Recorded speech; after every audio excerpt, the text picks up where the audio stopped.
Hello, welcome back to Mutual Understanding. Wait, first, you guys, can I get a clap at season 3?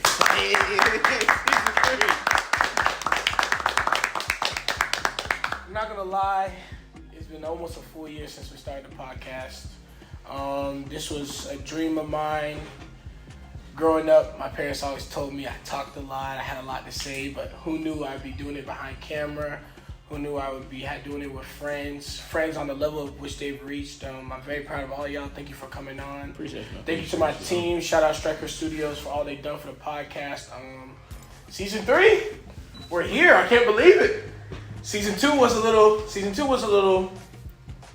It was a continuous, but I feel like season 3 is where we're really gonna take that jump, that leap. Real.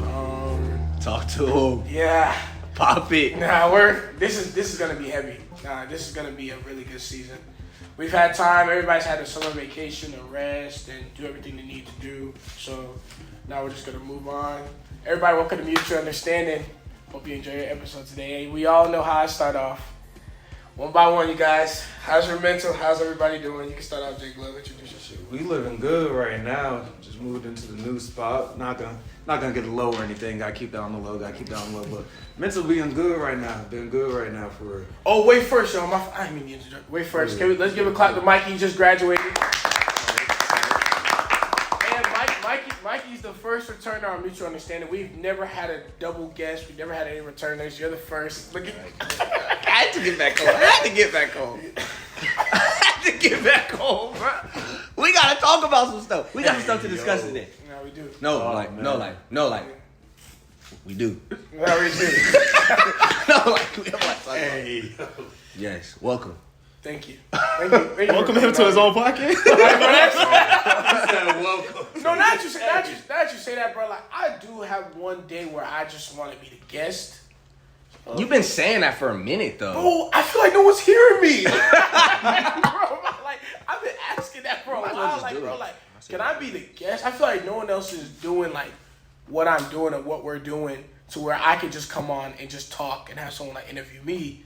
But, like, no one's doing that. So I guess I'm just going to have to keep interviewing everybody else, keep talking, keep being the host. But it's cool. But besides that, you finished, bro? Like, Yeah, mental been straight. Go ahead, Mikey. Go ahead. Mentally, man, I'm in a great place, man. Just graduated, so everything's good, bro. Like, I'm just loving everything about life right now, like this new journey I'm on. And yeah, bro, like I'm loving post grad life. I'm not gonna lie to you. Ooh, that's big because usually like most people are always talking about like post grad depression or like they miss school or things like that. But like you had like such a generational run. It's like vibes. You don't vibes. Like I can firmly say, like I did everything I wanted to do at A&T. Like I did everything I wanted to do there. So it's like me staying there is like, what am I about to do? Like what more could I have done there? I've done everything I wanted to do. So that's major. I applaud you. Appreciate you, Twin.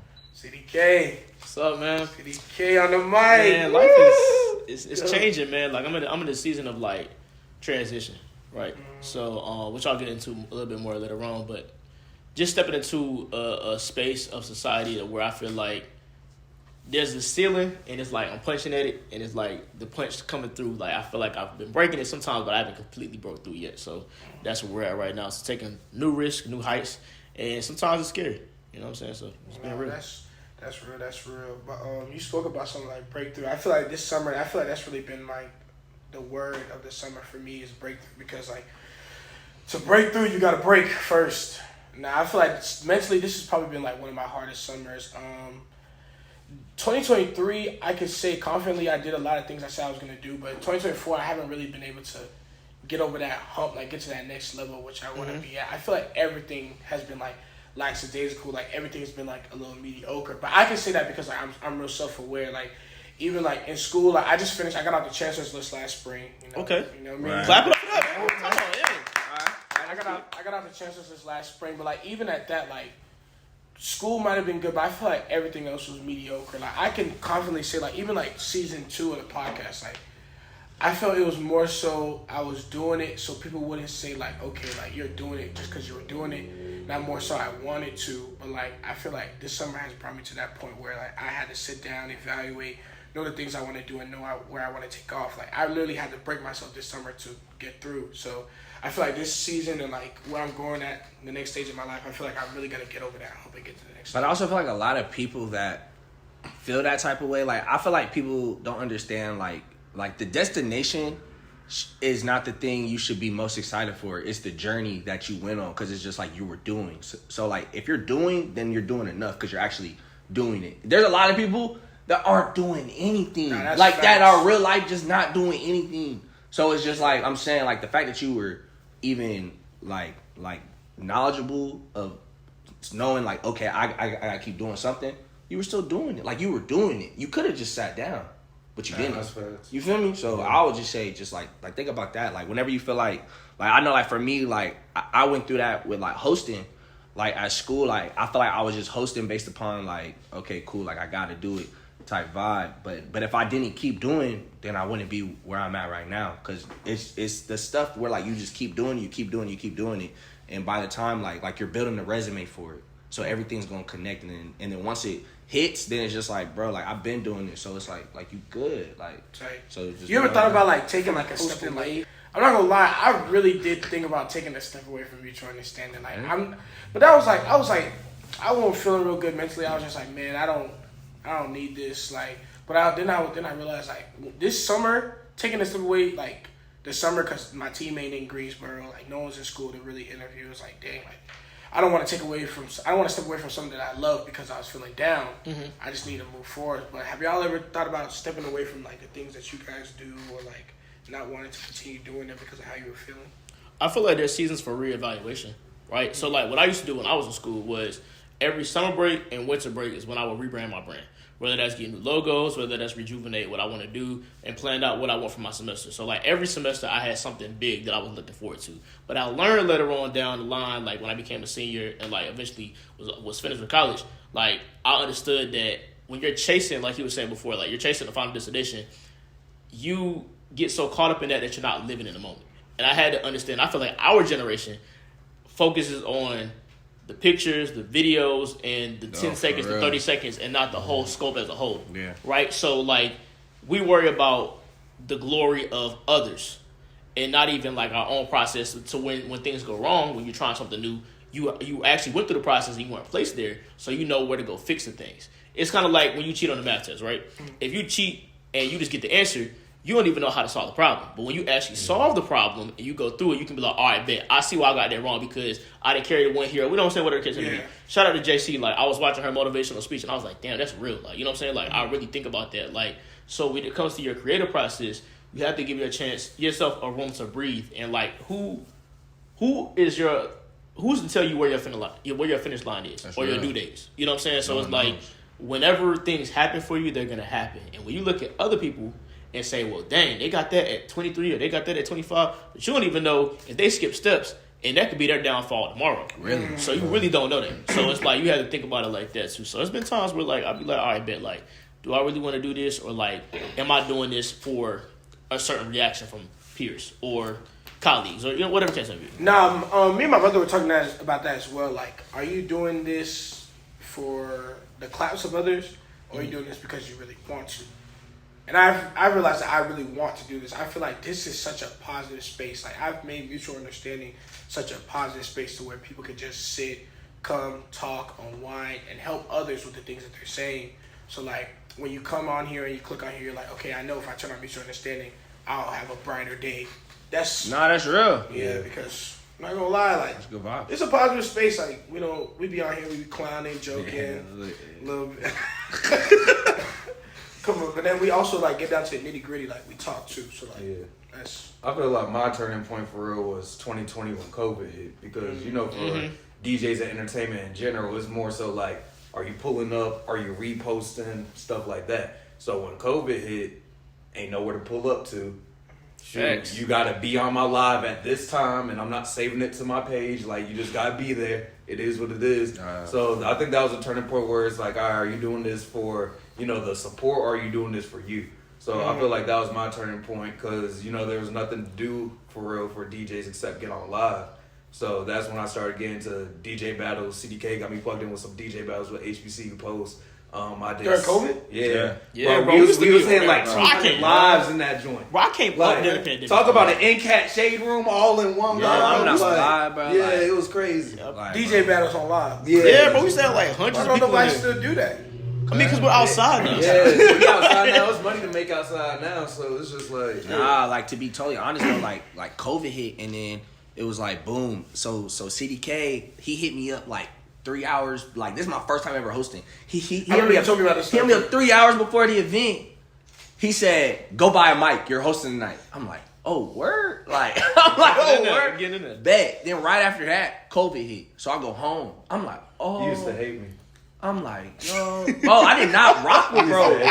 Bro was lame. He was the Let me lamest. tell you. He was the lamest dude I Let me tell you. All right, watch this. So I want to say I had a promo team back then, but I had a group of people that went to parties and I put them in a group me. And He sucks. I had a party, he had a party. I was My a party freshman. got shut at like 10:30. Some big back girl put her back on the fire alarm. Whoa. And it went off, and I'm mad because I waved to her before she did. 5 minutes later, beep.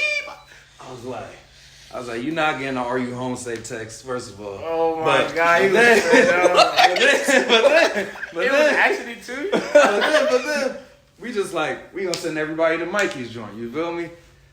You know, A&T girls, they run their mouth more than anything. You feel me? Man, this party whack. Da da da da. So then, screenshots get back to Mikey. All he see at the top, J Glove party moves. At the same time, I'm walking into the money room. They counting up money. Mikey like, word for real? That's how you feeling? That's how we doing? Nah, but Peters, I'm like- but Peters though. I'm a Y'all had freshman. beef? No, Peters. I though. want to say it was beef. No, but listen though. I'm a freshman, bro. I'm a I freshman. was a sophomore. And I'm like, this dude that been here, he competing against a freshman? Like, so I'm like, Makes you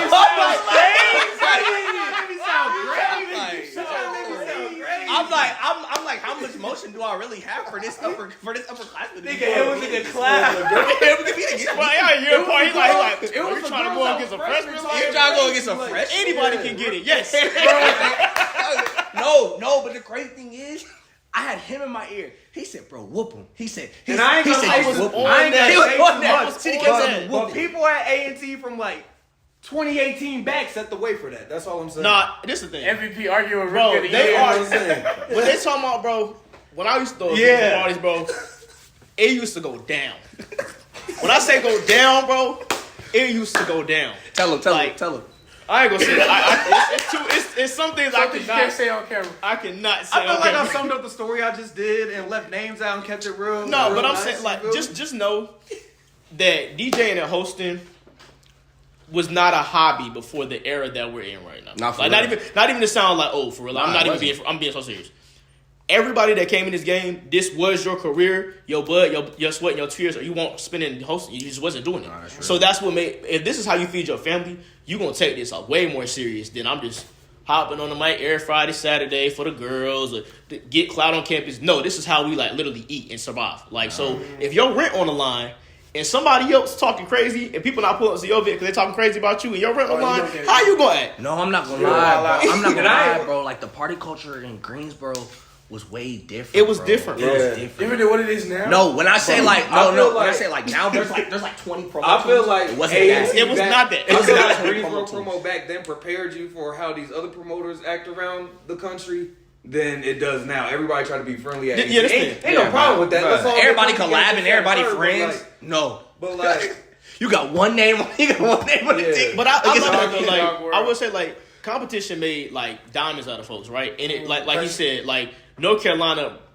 was breeding the best entertainment, and still to this day, like I feel like we can go anywhere and adapt to these situations because for the real. competition was so fierce. I feel like no other state party like the way we party. And- I'm and- not gonna say yeah. it's true. No other I'm about state to say, party like the way we Because party. it's That's- different, I feel like bro. as everybody moved down here, we got so many combinations of Different music, culture. different Yeah, that's the cultures, thing. all Like that. one thing about North Carolina A&T, because we're in the middle of the East Coast, we get all the DMV folks, we get folks from New York, we get folks because like we're one of the higher HBCUs in the South. You know what I'm saying? Like when it comes to like it's like where we are geographically and stuff like that. We can get people all the way down from Florida, Atlanta, Texas, LA. You know what I'm saying? So we're a melting pot of culture.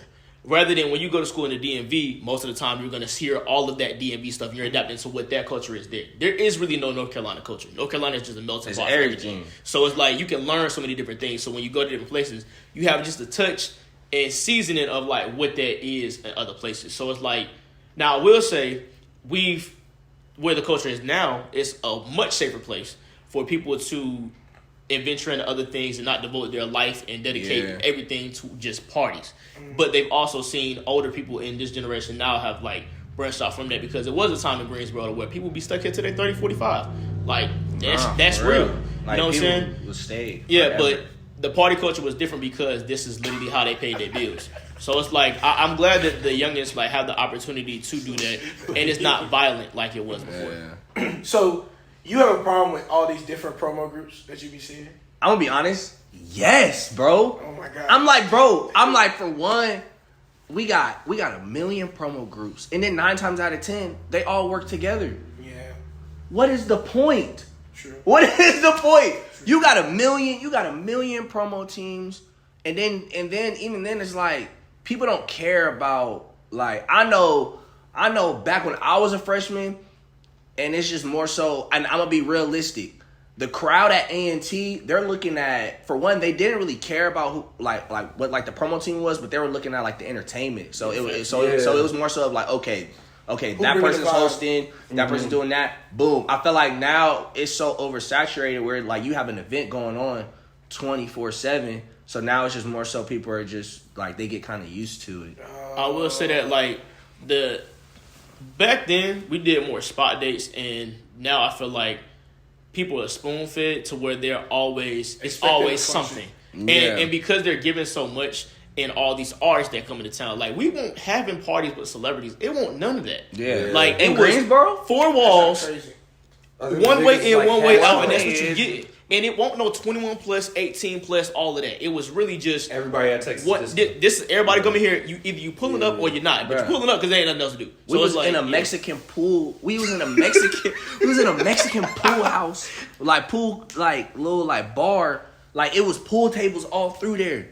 That was a stage. Oh, bro. that was the spot. Bro, that was the spot. That's what we call the spot. It was literally called the spot. Pack it out.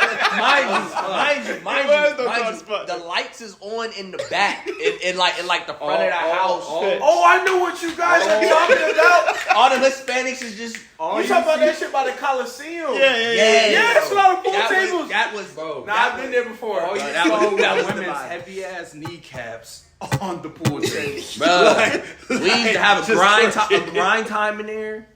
It'd be wild. It was wild, bro. I will say before, like, but this is the thing too, like, we have to also think about the culture in Ncat. We didn't have side chat where people could post their unsolicited opinions. But this thing, we didn't have Instagram like that either. Everything was on Twitter. So for one, we know who said it. Two, with hashtags, we can tell by how like really retweets or like where people are really going. So like you get, and then people could talk about the events, and everybody know who's talking about what. If you don't follow somebody on Instagram, you're not gonna see his stuff. So it's like, shout out Ncat Twitter. Yeah, the Ncat hashtag, bro. That was the Ncat hashtag was legendary, it was, bro. Like when I say like Ncat Twitter is like, I feel like that era of A&T was when like the students really like stood on business for real. You had to. Like, I feel like now the students can get away with saying whatever they want because it's anonymous. So but you gotta think about it. People were saying this stuff on side chat, but they saying it from their main account. And they standing on it. And I'm gonna see you know, and I'm probably just gonna see him in this too. Bro, I'm not gonna, I'll forget the situation. But like some girl got caught cheating. And everybody knew the relationship, right? And somebody dropped a whole thread of shorty cheating and everything like that. Oh, I remember they did that one time. This girl had blue braids, bro. And then you like, look up. Trying to get her.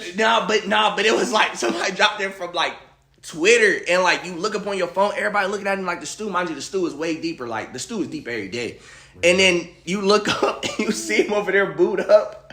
Everybody like, oh, no way. No, for real though. And everybody like, know your business, insane. bro. We were like, oh. So like with socials like not being, and then also you have to remember like social wasn't to the point it is now with like influence because now people can get paid on social media. Before, people were having social media from the perspective of their personal page. Mm-hmm. So like you even know like when Facebook first came out, that was strictly for family. It wasn't even for people that you didn't know. So it's like now when you're doing TikToks and all of that type of stuff, like grandpa. All right. when you're doing TikToks and stuff, like people be doing stuff for retweets and engagement so they can get their money. So it's like some people do it for clout, but a lot of people do it for money. So it's like the incentive is a lot higher, and everybody feel like they're somebody, which everybody is somebody, right? But I get what you're saying. No, I get what you're saying. No, like, for real. Like, yeah. Like, you can have... Like, why do we care about what you have to say? Yeah, I'm trying to like I heard you say, like, oh, Alex down the street tweeted this. Bro. Yeah, like, bro. CDK tweeted this. Which one are you reading? Look. And fuck around, bro. Like they... Wait, can I cuss? Okay, cool. But then, it was bro, it's like fuck around. Like, people really look at, like, I hate when people see, like, an Instagram account and it has, like, a whole bunch of followers and, like, people just automatically think, all right, cool. Oh, there's somebody. Fake followers. Whatever. Fake followers. Can we talk about fake followers? Can we talk about it? Yeah, you know somebody's followers is fake if they hide their like count. If someone hides their like count, their followers is fake. I've never hit my like count. That's how you know my followers are real. Oh No, and like I'm gonna be real. You always know somebody's followers is fake if you just click on it and you just scroll for a little bit. Or the comments, bro. You got 7,000 likes and 2 comments, like, bro. Yeah, you got 7 comments, 50,000 likes in front of the stew. DM us for a gift. It don't be making no sense though, and I just be wondering like, why do people buy their followers, bro? Like It's you an can, image. but I feel like it's for the branding thing, but me personally, like it also messes up your Instagram. me personally, I'd rather get it out. I'd rather get it out the mud. On me, you know your I'd followers rather are get it off authentic. me, You know who like- like Let's address that though. You said for the branding thing, right? Yeah. I'm gonna let y'all know right now. For social media influencers, anybody that has a platform, brands pull your Instagram report card. There are report cards from actual like every social media account that they can pull and they can see everything. Like whether you hide your like account, they can see all that, how many shares you get, everything about your accounts. So you think that having followers, that means nothing. It means nothing. If they actually look at your ratio, like how many of your followers are active and like actually commenting and sharing your stuff. So that's what's really important. So And then they also like they pull it and they're like, all right, cool. How'd you get 10,000 followers in 4 days and you haven't really done anything? You don't have no viral clips. You haven't really done anything. Like you haven't went viral. Came back from summer break with 5,000 more followers. And I'm just like, Yeah, I'm not gonna lie. Like one thing, like I learned for like my Instagram is like at every single event I would shout it out. I would just shout it out and just be like, just follow me. I'm not gonna lie. Hosting the orientations definitely helped too, because I would always be like, stop what you're doing, follow me. And then right there, like that's how like my numbers got up. Like my numbers went up stupid. So I was just like, yeah, I'm rocking with it. So every event I did, I was just shout out my Instagram. But people don't think like that. I don't know. People be scared to shout out that stuff at events. No, I know. There was a point in time when Mutual Understanding first started. Every time we was in like a group meet or something like that, I'd be like, "Oh, shameless plug, go subscribe to Mutual Understanding." That's real. That's real. Because that's real. Like, bro, if you don't promote yourself or put yourself out there, no one's gonna know who you are. Like, Yeah, they're not. Like, imagine, bro, you have a YouTube channel, you have 100 freaking videos. No one knows you because you keep it to yourself. You don't want to tell nobody who you are. So like, you just really have to like branch out. But see, I remember you mentioned something about brands. And I'm not gonna lie. I didn't think I was where I needed to be able to get a brand to reach out to us, but like I've been trying to get a brand to reach out to Mutual Understanding, but like no brands are really just like hitting us, and I don't know why. Maybe it was like my YouTube subscribers. Like in like 3 months, we hit 500 subscribers. Yeah. So you thinking like, okay, people are seeing we really rocking and rolling and stuff of that nature, and I'm thinking, okay, do I have to pump out more content to be able to get that like that reach out? But I feel like no one's like really like reaching out. So like, do you know any tips and tricks and ways for someone to reach out? I try to reach out to Red Bull too, but so. Don't run off the majors, right? You know what I'm saying? Like I've had a lot of smaller like endorsement deals. Like now I have like one with a t-shirt company. Like it's just certain things that you do on. The goal is to have everything I wear and do in life sponsored. Like that's the goal. Cars, everything. But of course, all of that has to build, and you have to also build your portfolio of like this is what I do with these micro brands. You know what I'm saying? So like, of course, numbers does play a factor into things, but it also what your audience is and what their metrics is for their company. What are they looking to serve? Like starting off with the smaller things, like or HBCU related things. Like at the time, I was the number one HBCU host, so a lot of the companies that were reaching out to me were about HBCU initiatives, whether it would be Black Lives Matter or whatever the case may be. They understood this was my target demo, and this is what my audience is that I could reach, and they could guarantee that. So if you can get that in a proposal and reach out to the smaller brands first. And brands that are looking for influencers too, because a lot of times people just be tagging. Like, I see this all the time, bro. Fashion Nova, Shein, Chanel is not sponsoring your account if you in front of the stew with your Chanel bag on. Like, this is not happening, bro. And I'm being for real. Like, that's real though. But I mean, Fashion Nova maybe not because they do campus ambassadors and stuff like that. But like, I think people are targeting the wrong brands. You know what I'm saying? Like, everybody a Pretty Little Thing. Yeah, facts. Like, ambassador. Yeah, so I'm like, damn. Rihanna, Savage, Fenty, like, she got Megan doing her stuff. Like, you really think she about to, like, let's be for real. Yeah. So, and not to say like the question about dreams, but it's like being more realistic and being able to have that portfolio first before doing that will guarantee that you'll have something to also negotiate. Because if you don't have no evidence that you can do these things, what's to say that I can give you this money? You know what I'm saying? And it's going to actually hit like it's supposed to. So I have my analytics from top to bottom. Like, I got like 4 or 5 one sheets. And I can show you what that is in the EPK. That'll have all your links and all that type of stuff on it. So that you can just send it out. Yeah, or if you can connect me with that, I'll do my own little dipping and diving and that nature. But okay, you were the number one HBCU host. Yeah. I'm about to start. Oh God, I'm about to start arguing between y'all. You were the number one. No, it ain't about something. Yeah. Were you ever the number one DJ? Nah, bro. They did the running after I graduated, so like my motion as far as the undergrad just won't the same. But I don't know. You feel like if you were in the rankings, you would have been number one? Yeah, for sure. As far as talent, expansion, where I've been, yeah, no competition. Do you feel you were a better number one host than he was? Yes. Do you feel you were a better number one host than he was? Absolutely. I can tell you why, but I want to hear his. I want to hear his reason why. Oh my God, Michael Jordan, Kobe arguing. No, because I'm being.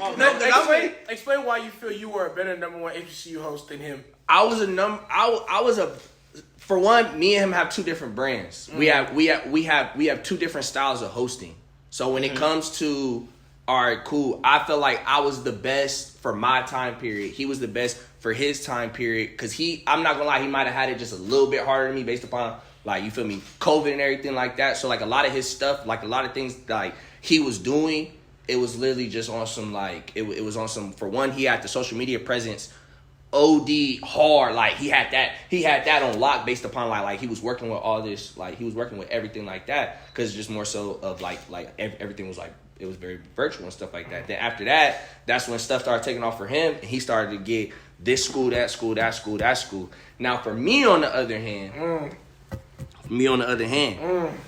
I am what you call, I was never a corporate host. I had to learn that. Now CDK is a very corporate host, but then he can also tap into the concert scene and he can do all that. That's his brand. That's him. That's CDK on the mic. Now Just Mikey on the other hand, I just feel like I just touch a lot of more lives. I touch a lot more lives. I feel like people care. I feel like people care more when I touch a microphone.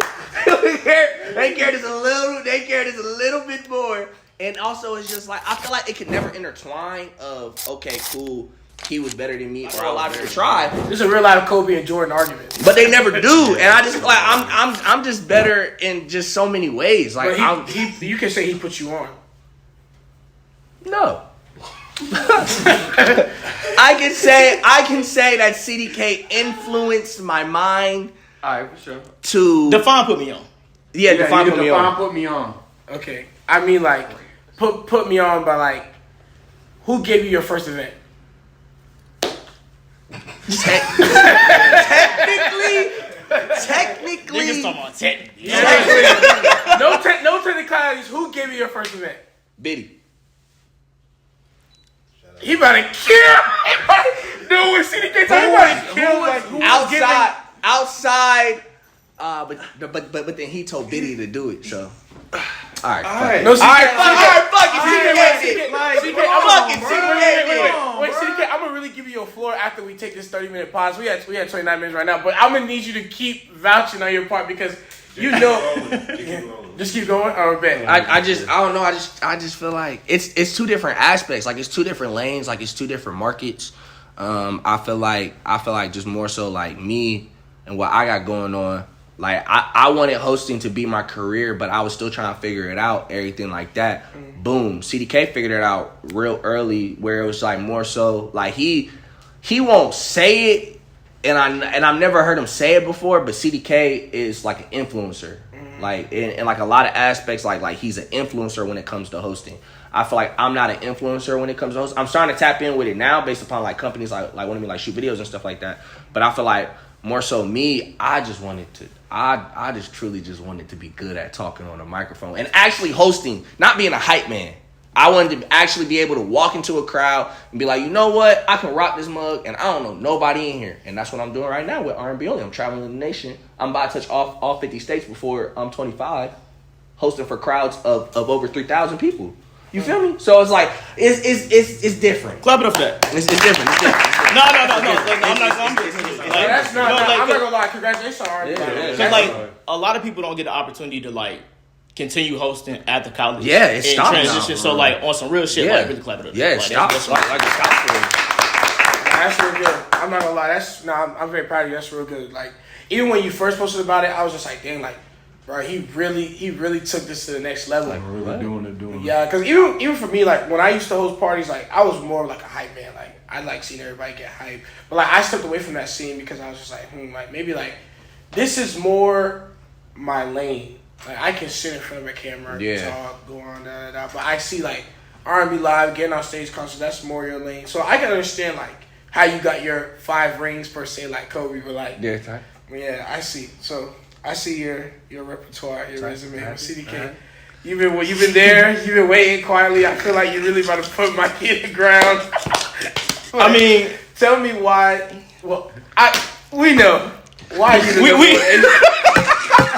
We know it's crazy. All right, so like for real though, and I'm glad we had this conversation because like a lot of people felt like we've had issues in the past. We have. Like let's not even act like that hasn't been an issue. Brothers fight. Yeah, like, and I never like to take credit for saying I put people on because people that have come through the entertainment industry, not even just in Ncat, know the real.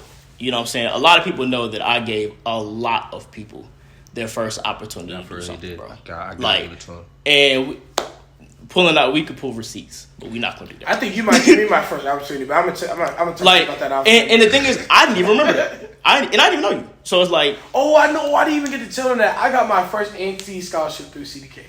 First day I met, bro. You know what I'm saying? Crazy. Just randomly, like, and the thing is, like, I always did it for genuine reasons, so it's like, I never really cared about the applause of that because my career is where I wanted to be. You know what I'm saying? And the reason I really did it is because the hosts and DJs that came before me, like Glove said, I was on that because that's what they were on with me. They're like, bro, I used to get people I was on events with would talk shit to me every day. So it's like, for me to be able to give somebody else the opportunity for them to spread their own wings and not be up under me, because that's one thing I hated, that we had that whole mindset of like, all right, you got to conform to what I do and what I say. I might advise you to do certain things because other things may be going on that you might not know about. But it's never about me wanting you to be under me because I got my own stuff to worry about. Like, I promise you I'm good. And a lot of people either, they'll do 2 things to you. They'll push you far enough the way to where they don't rock with you at all, or they'll keep you as close to them as close to you as possible so you never see them as competition. And I never did either one of those things to anybody. And I can guarantee you that. He never did so, going back to you touching more lives, I feel like on an NCAT level, I can say that you had way more influence than I ever had on campus. Like, you were VPEA, you worked on campus, you were Greek, all of those things, I never had the opportunity. I knew you know what I'm saying? Like, and that's real. Like, crazy.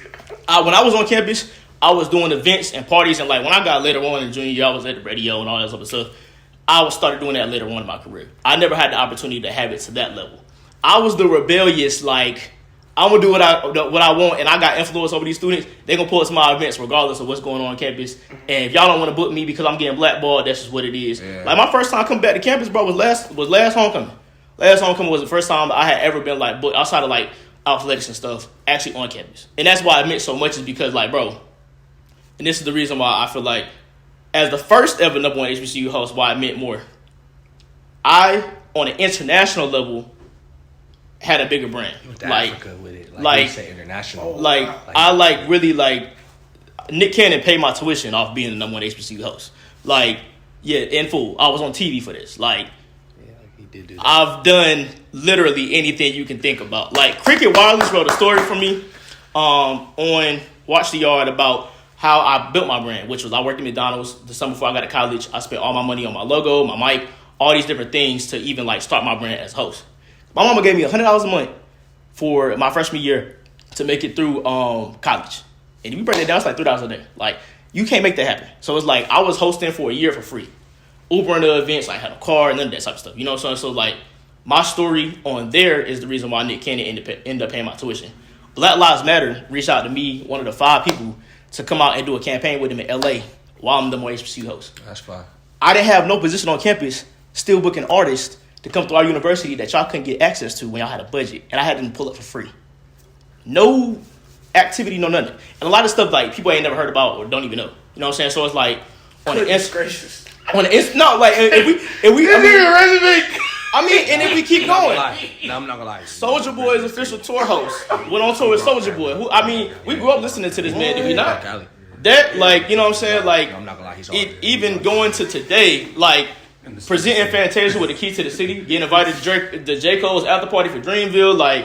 It's hosted for Kevin Hart. Magic Johnson flew me out on stage and give me my flowers in LA when I'm hosting. I'm in a room with Magic Johnson, Kevin Hart, Dougie Fresh stops the event to talk to me in front of billionaires. To get in the room, you have to have at least $5 million. And I'm hosting in school. Like, they fly me out here to do this. He hard.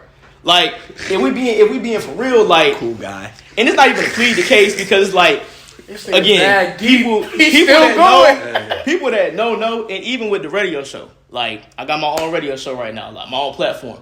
When it comes to hosting, who you know does radio, parties, corporate events, weddings, all in one day, gets up, gets on the road, flies, does DTLR syndicated in 250 stores nationwide on the weekends, still to this day. You know what I'm saying? Like, all this happened and started while I was in school.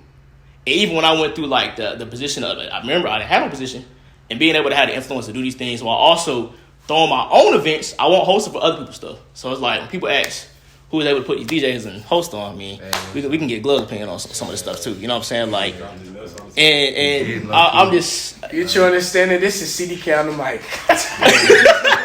I mean, I went deep into the resume. I dropped like two things. No, I could have started dropping. You was gonna bury it. I wasn't trying to resume drop. Listen up. All this happened while I was still in school. He not even talking about like we didn't talk about stuff I did when I was out of school. Like, so I did some stuff. When we talking about touching more lives, I have my own nonprofit. I give away scholarships. I wrote a book while I was still in school. Sold my book. Gave a scholarship off money I made while still in school. Like, as the number one HBCU host, if I didn't carry that torch as the first ever to have, nobody would have cared about the title to continue to carry. Dang, that is deep. Nah, that's real. Everybody's giving clap for CDK. I'm not gonna lie. The score 1-0. Yeah, the score is 1-0. Wait. Let me ask you one question. What was the event that Biddy put you on? What was the name of it? Like, can you remember? No, do you remember when we used to do the Wild Out Wednesdays? It was over where Lighthouse is now? No, Wild Out Wednesdays, where we literally threw a party. Bro, me and Biddy threw a party. Bro, you're talking about the off-campus where you plugged up in the lobby of someone's dorm and everyone staff came and y'all got kicked out. No, I almost went, bro. I want y'all to know I got put on the news for hosting that at the damn clock tower. I mean that was iconic. That was iconic for Ncat 24. If we're being honest, like, you talking about the snow day or what? No, snow day too. No, snow day you was on. That was him. Yeah, snow day was crazy. Snow day was crazy. Snow day really showed my pool, bro. I put that on Twitter. I said, snowball fight? Question mark. No, the whole school was out there. I was out there. And that mug went up. And I'm saying I could really drop my resume of what I did in school, but I just feel like y'all know what I did. Lay it on the table. Remind me.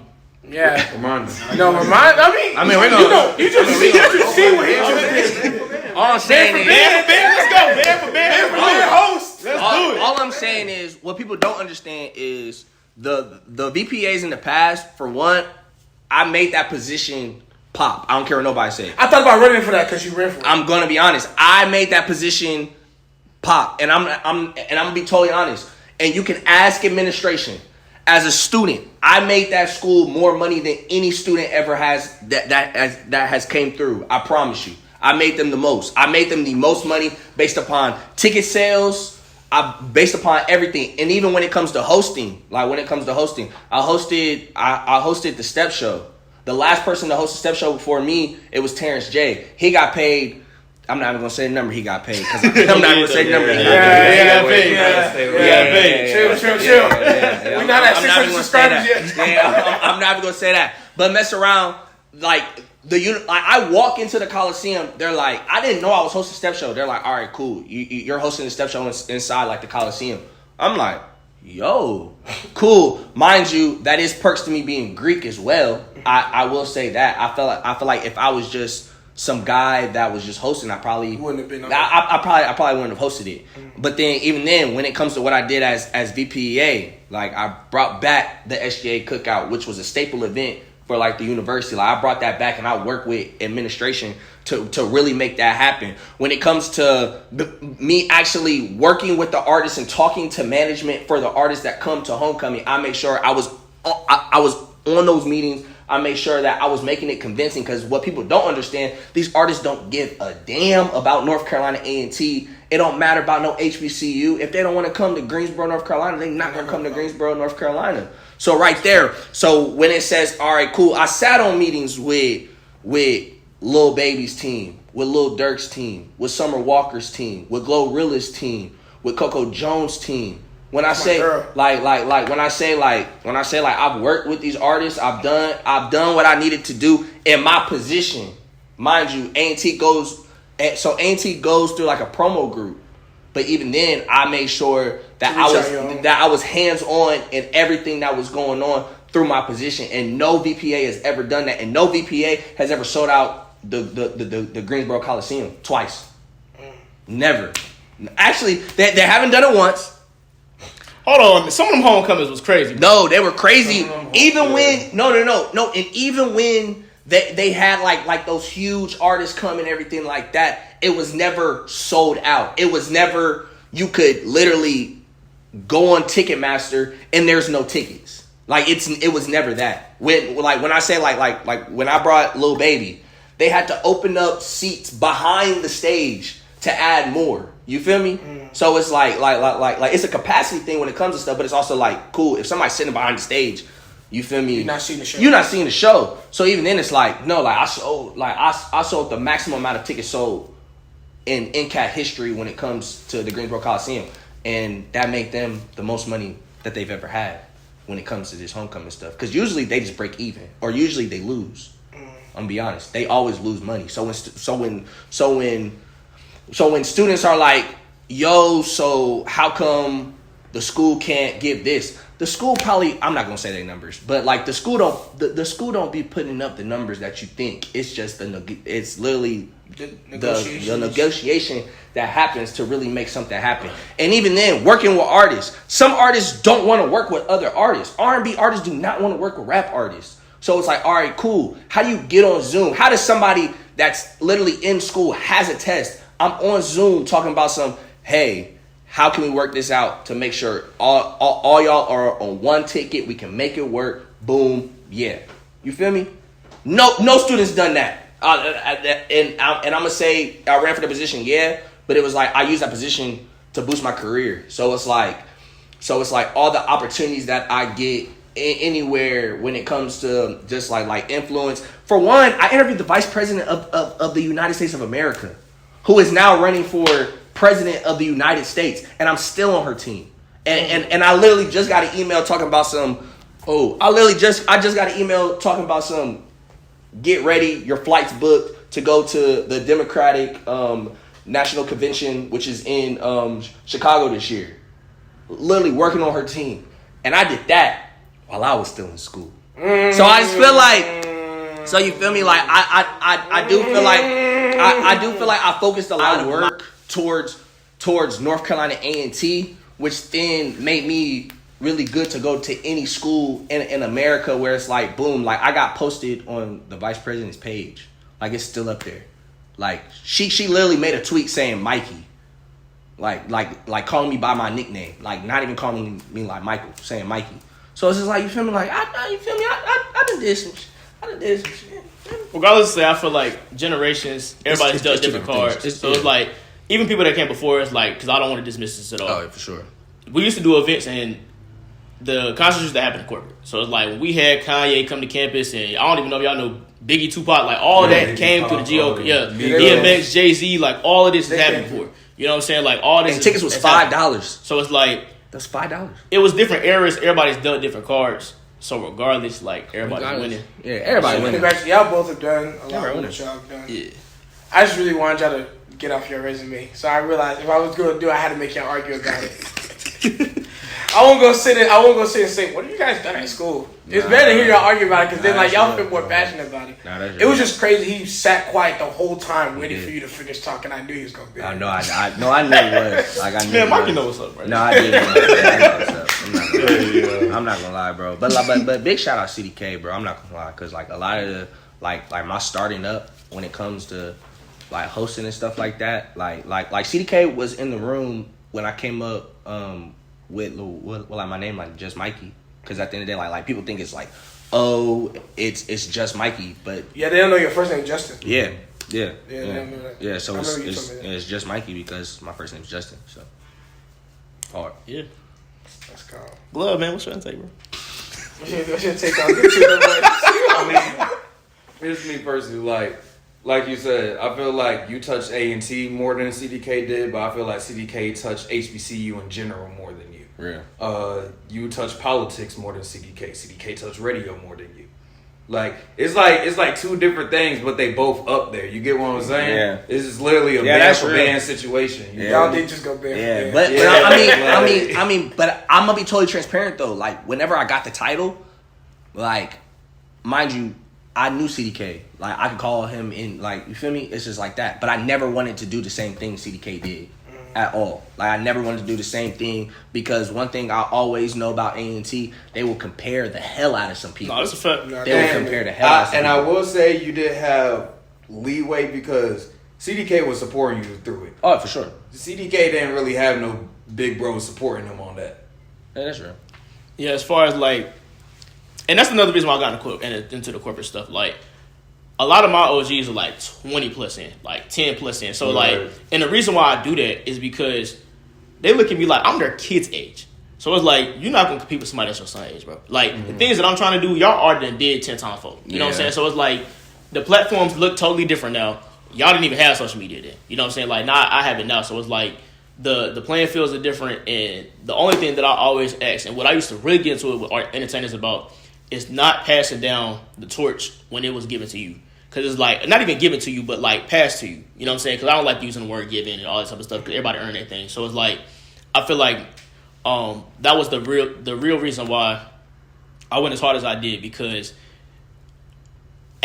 while in school, I didn't have that until I got into other spaces like radio with Marky Mark, B-Dot, you know what I'm saying? All of those folks, DB, like, find out who I was. But as a current student, I didn't have another current student that was still like, you know what I'm saying? Like, all right, you know what I'm saying? No, that's real, bro. Yeah. So and shout out to Boston, man. Shout out Boston, bro. 3 Aggies in a row, man. Boston, bro. Yeah. That's what I asked you about that too when we had our first episode. I literally said it was gonna be Boston. Yeah, and I said in the interview, I said, bro, like I'm so sick of people acting like bro, like he's right there. Like yeah, that was the main concern when you were leaving. Like, who are you gonna pass on the torch to? That's why I asked you when we had our first episode. I was like, so who's next up? Yeah, but even then, like I just kind of feel like A&T is very spoiled right now. Cause I'm gonna be honest. Before CDK on campus, there wasn't a CDK. Like I'm gonna be totally honest. Like for one, like I think Matt graduated. Yeah, Matt graduated 2 years before, 3 years before I even got there. Yeah, before I even got there. So it was like there was a time frame where there was no like actual host at A&T, and then boom, CDK comes, and then boom, I step up, and then boom, Boston steps up. So that's what I'm saying. Like, and I'm not trying to like discredit the hosts that work in Greensboro and stuff like that, but I'm saying hosting as in that's your art, that's your form of you can do it on campus and you can do it off campus. You feel me? Like I feel like there's like a separation when it comes to this stuff where like everybody feels like they're the best host in the world.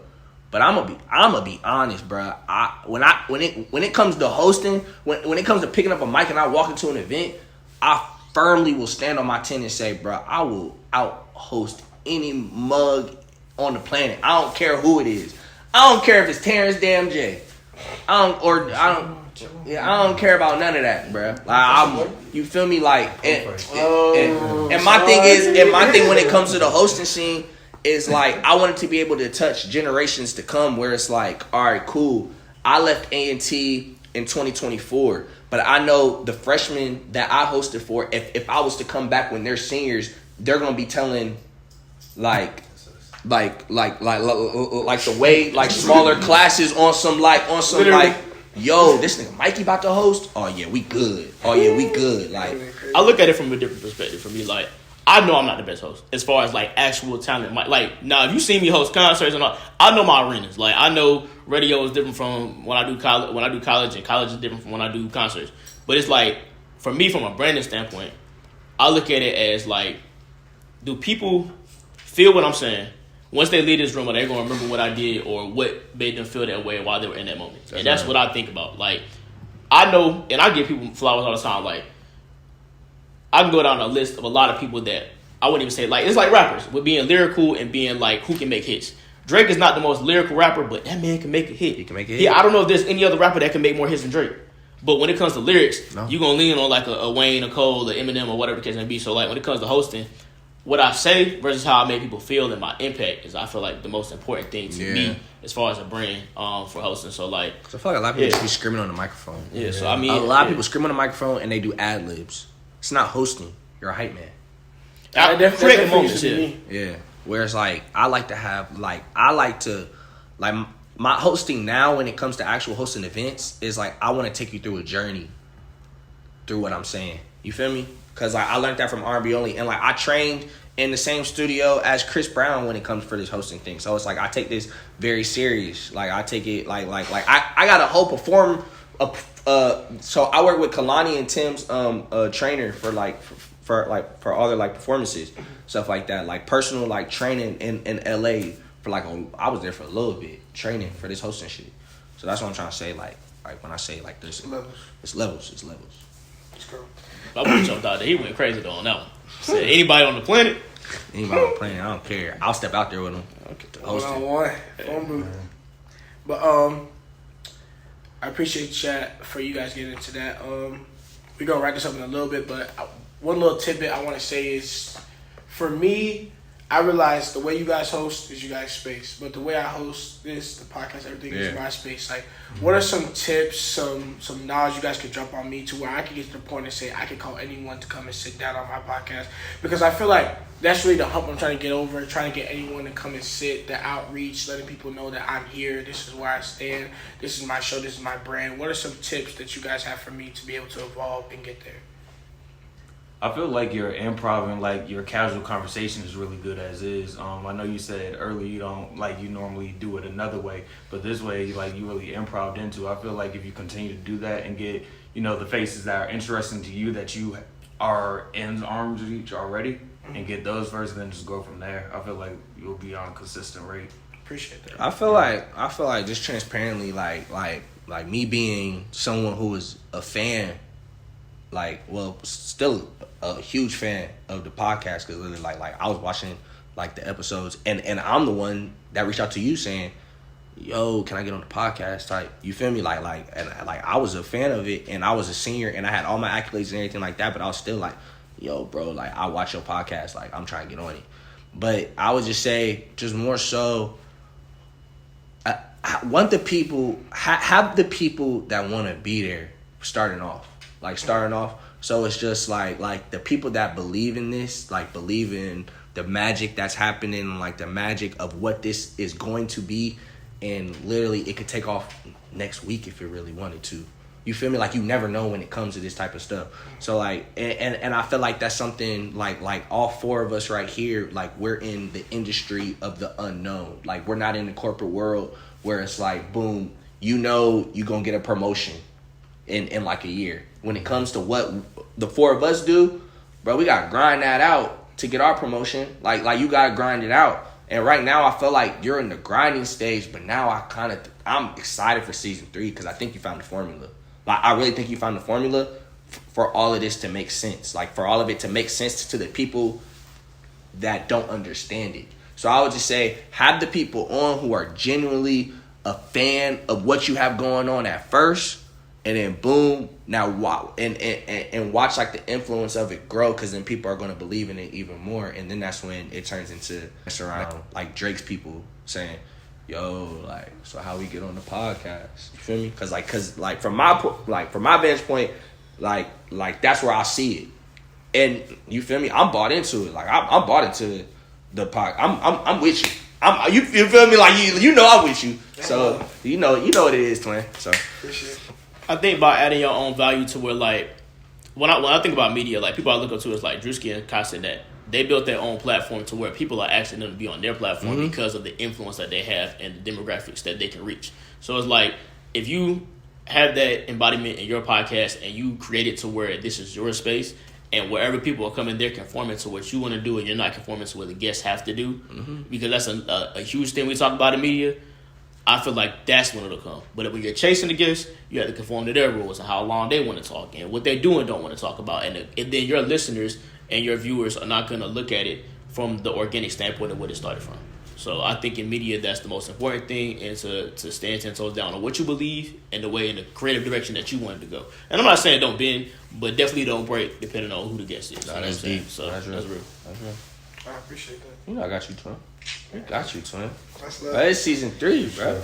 We on. It's season 3, bro. It's like now you was a rookie, but now it's like, man, you know what you're doing, bro. Oh yeah, I'm coming from MVP, bro. Now, yeah, and one thing I do want to say to you on camera though, bro, like my biggest thing, because like I've seen you since like your freshman year. You like to think about things a lot. You think about them a lot, mind you. That's not bad, but it's also just let it happen. Just let it happen, but always do and enjoy the journey. Like, bro, you gotta think about it. We're in Charlotte, North Carolina right now. Oh yeah, y'all was talking crazy about the scenery. We in Charlotte right now. Season 3, we in Charlotte. Season 3, we in Charlotte. Can't be in the studio every episode. You feel me? Like literally pulled up to the crib, shot it. You took the gas out of your car, drove up here to make this happen. Feel me? So you gotta think about it like I'll do it again too. You feel me like you're doing. And I feel like low key, just on some real, if people know like, oh wow, he drove to Charlotte to shoot this, boom. So what if somebody in like the DMV like, yo, come out, bro, like come shoot. And it could be anybody, like, you never know. So I just feel like, are you good, bro? Just don't get in your mind about things. Just do it. Just do it. Like if I've been doing this thing all summer where if I think about it twice, you're not gonna do it. No, I'm gonna do it. Like, bro, like I thought about did this tattoo twice, and I literally just went to go get it. I'm literally about to get this other tat now because like I was thinking about it. I was like, all right, cool, I'm just gonna do it. I just like you're doing something positive. So it's like it can never go negative because you're doing something positive. Like you're doing something. You feel me? So just keep the positive things going. And plus, like, you're a good vibe, bro. Like you're good vibes. We love Joe. Well, that was it. I just want to say thank you, J Glove. Thank you, Mikey. Thank you, CDK, for coming on. Mutual understanding. Sure. I really appreciate y'all for spinning knowledge, spinning gems, talking about who you are, where you guys are going. I know big things are coming up for you guys. And even after this episode, big things are coming for me. Yeah. I'm your host, Joseph Babatunde. This is Mutual Understanding Season 3. More episodes to come. We out of here. Season 3.